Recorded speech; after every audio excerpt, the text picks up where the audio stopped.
చాలా మంది ఏమడుగుతున్నారంటే అదేది ఇప్పుడు గ్రూప్ 2 పోస్టులు ఉన్నాయి కదా, గ్రూప్ 2 పోస్టులు ఉంటే గత ప్రభుత్వం మేము వేసినామని చెప్తుంది. వాళ్ళు వేసింది లేదు, పీకింది లేదు, చేసింది లేదు. నిజంగా వాస్తవాన్ని మాట్లాడుకుంటే, ఎందుకంటే మనము ఆస్పిరెంట్గా ఉన్నాం, తర్వాత పోటీ పరీక్షలు ప్రిపేర్ అయ్యి అంతా అయిపోయింది, అది ఆ కథ వేరు. అయితే చాలామంది ఏమంటున్నారంటే వాళ్ళు వేసి ఊరుకున్నారు, అయిపోయింది. అయితే ఇంకేమైనా పోస్టులు పెంచేటువంటి ఆలోచన ఉన్నదా అని చెప్పేసి అడుగుతున్నారు చాలామంది. గ్రూప్ 2 పోస్టులకు సంబంధించి మీకు ఈ గ్రూప్ 2 గ్రూప్ 3 గురించి పోస్టుల పెంపు అని చెప్తాను ప్రతిసారి. అంటే దానికి చెప్పకుండా ముందు 30,000 ఉద్యోగాలు గత ప్రభుత్వం ఇచ్చినాయే మీరు ఇచ్చిర్రు అని అంటారు అన్న. ఉద్యోగ నోటిఫికేషన్ ఇస్తే ఉద్యోగం ఇచ్చినట్టు. నోటిఫికేషన్ ఇస్తే ఉద్యోగం. సరే, ఈ రోజు నేను అన్న మాటలు కొంతమంది విద్యార్థులకి యువకులకి ఏదో బల్మూరు వెంకట తప్పు మాట్లాడుతాను, కోపం రావచ్చు, సహజం అది.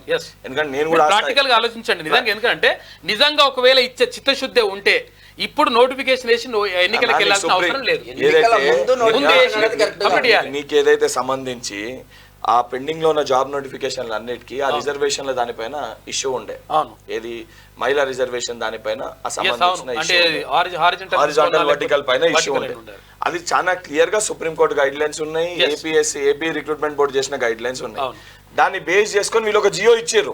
కానీ ఆ జియో కూడా స్పష్టత లేకుండా గత ప్రభుత్వం ఇవ్వడం వలన ప్రతి ఉద్యోగం కేసులలో కోర్టు చిక్కులలో దొరికింది. దానికోసం మనం వేయలే, ఆ కేసులు మళ్ళీ మన పైన రుద్దుతారు.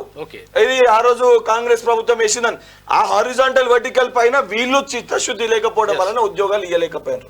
ఇమీడియట్ గా ముఖ్యమంత్రి గారు రాగానే అవన్నిటినీ చిక్కుముళ్ళు తీసేసి సుప్రీంకోర్టు డైరెక్షన్ బేస్ చేసుకొని గత ప్రభుత్వం ఇచ్చిన జియోని మార్చి, అంటే దాంతో పాటు దాని ప్రాపర్ క్లారిటీ తోటి ఇచ్చి అవన్నీ కూడా క్లియర్ చేయలే, ఉద్యోగ పత్రాలు అందజేయాలి.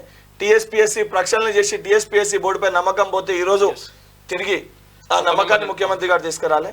నిన్న కూడా చూసిన ఏదో ముఖ్యమంత్రి గారు దానికి సంబంధించేది ఆ జాబ్ క్యాలెండర్ ని ఇస్తాము అని అన్నారు.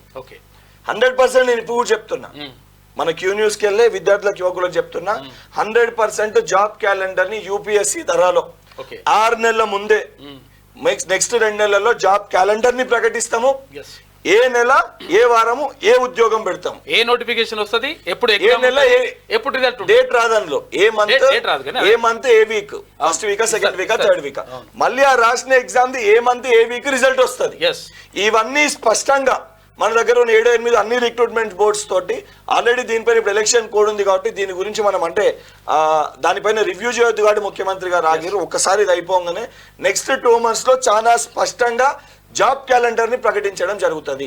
అండ్ పోస్టుల పెంపు ఏదైతే గ్రూప్ 2 గ్రూప్ 3 పోస్టుల పెంపుకు సంబంధించి ఆ సంబంధించిన ఏదైతే సంబంధించి ఫైనాన్స్ డిపార్ట్మెంట్ GIDకి సంబంధించి ఎన్ని వేకెన్సీస్ ఉన్నాయి అన్నది పంపించి రిపోర్ట్ తెప్పించుకోరు.